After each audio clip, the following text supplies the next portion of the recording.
Come on, come on. Woo. So, has shot scope really improved my game? Let's find out right now.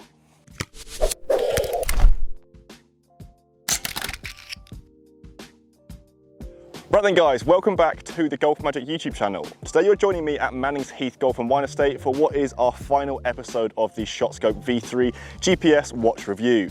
This is a long-term review, so I've had about 6 weeks since our previous one where I've had to action the data that it's given me.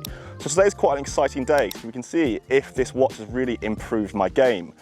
I've played a lot of golf in the last 6 weeks. I've got a lot of data to look at. I promise you I haven't looked at it, so we're going to look at it together. But first of all, let's finish my round of golf. We've got one hole left. Let's do this hole. It's about 450 yards. Use a ShotScope V3 GPS watch one last time before I look at the data and see if I can maybe make a birdie. Let's do it.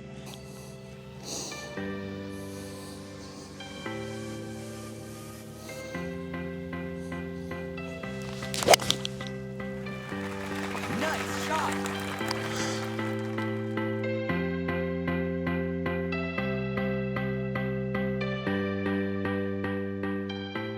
All right, so ball's just here. It's saying I've got, let's have a look, shall we? 219 to the middle, so about 220, but you can see it is not 220. I think it's gonna play about 170 or so. So I'm gonna hit maybe an 8 or a 7 iron and see how I get on. Let's hit a green, let's hit a green.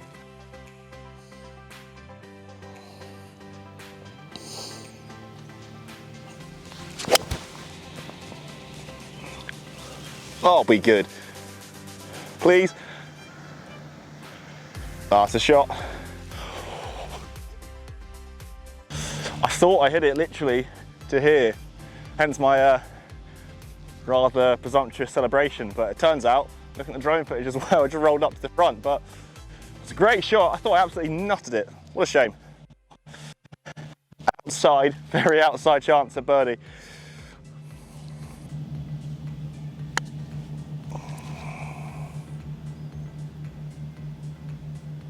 Ooh, that's a good effort. You see, that camera would have shown you really well that that's a double breaker. But what, 50 foot to about 3 foot? We'll take that. Let me tap that in. There we go. Nice par to finish on the hardest hole. Now, let's look at the data.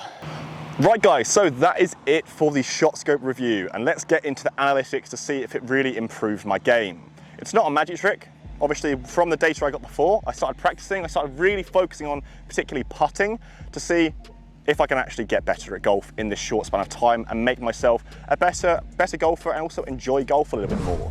So you can see here, ignore the dates, but you can see here that I've played mainly Mannings Heath, but I also played the Renaissance Club and I shot a very good score. Played about, I think it was 13 holes and +2 off the back tees. Pretty decent considering I think I was +2 after 2 holes. But let's go into the performance feature first. Now the scoring feature here, there's a new section. So if I click on it here, there's an overview and the strokes gained, which is the coolest bit, I think. If I click on it, you can see it looks pretty normal. I think I'm on my last 5 rounds, so you can already see there's some improvement there. But right now, I'm doing strokes gained against a 5 handicap. Beforehand, if I go there is a tour player, which you can see here is what I was looking at before. Now you can actually compare it to what handicap you are. I vary between 6 to about 8. So I'm gonna do that 5 handicap, go back here, and you can see that my tee shots and my approach doing pretty well. My putting is still doing poor, but if I now go to my last 10 and look at that, you can see it's actually a good improvement. You can see there that my putting was woeful at -7, and my tee shots and approach were still pretty decent. It looks like if I actually go to my last 5 as well, that my tee shots and approach have suffered a little bit. I've noticed myself that my putting, I don't think it's that bad anymore, but my tee shots and approaches are very inconsistent, especially in my approaches. And I actually may be able to find that if I go to my last 1 here. You can see that my putting very, very good at the Renaissance Club, and I don't think I missed anything out of 6 foot. My tee shots were good, but I really didn't utilize my approach shots. -1.15 for a 5 handicap. If I go to a tour player, even worse. Look at that approach, -5.4. So it shows that I think there's another part of my game I need to practice now in tandem with my putting, and that is my approach play. Doesn't mean I need to neglect putting anymore, and arguably I think One big factor that's improved my putting is I'm arbor lock putting. I'm not changing putters every single week. I can do that. It's a lovely thing to have, but also it does prove to be quite negative because you always blame it on the club. I didn't. I've switched to arm lock. I can practice more because of my back, and I'm just a better golfer now. I feel so much more comfortable in my swing. Let's go out of strokes gained because that's been pretty helpful for me so far. Let's look at my putting because let's go into a little bit more detail as to what's happened here. And what I'm going to do is I'm going to go to just the last one because I know that's going to make me feel a little bit better about myself. And you can see here, didn't have any 3 putts. I miss short usually, and I'm not really too surprised at the Renaissance Club. That's because the greens were running at about 10 or 9 on the stimp meter, so a little bit fast. But no 3 putts. You can see that longest putt, 10 foot, not too bad. 30.5 average putts per round, not too bad at all. And I one putted 31% of the time, which echoes that. Did pretty well from 10 foot and in, scrambling pretty good as well, so I'm pretty happy with that. Strokes gained for putting, we've gone through that already. But let's go back and let's go through my approaches because that's something that I know I wanted to work on. So you can see here actually, and this is just on the Renaissance Club, so let's go to the last 5 because I think it might be a little bit different. Yeah, you can see there that it's kind of just inconsistent everywhere. So I've got 10% long, 27% short, miss left and miss right. Now I know myself, my tendency now is to miss left. I've changed my swing a lot more. I'm hitting a draw, and when I go a little bit too much with my release, I go a long way left.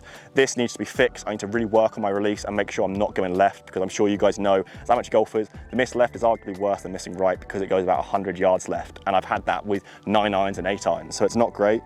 My green success, this is actually really interesting because it shows which club you actually do better with. And you can see that my 4 iron, pretty decent, but only 4 shots. My 6 iron, 7 iron, okay. But then it's my gap wedge, and my gap wedge and pitching wedge really aren't very good. And that's, again, my shorter iron clubs. I know I need to work on those. Something on the range, I really need to just literally spend about 2 hours at the range hitting pitching wedge, 9 iron, gap wedge, and making sure if I've got 120 yards to 150 yards, I should be hitting the green, for me, 50 to 60% of the time at a minimum. So that's something I know I need to work on.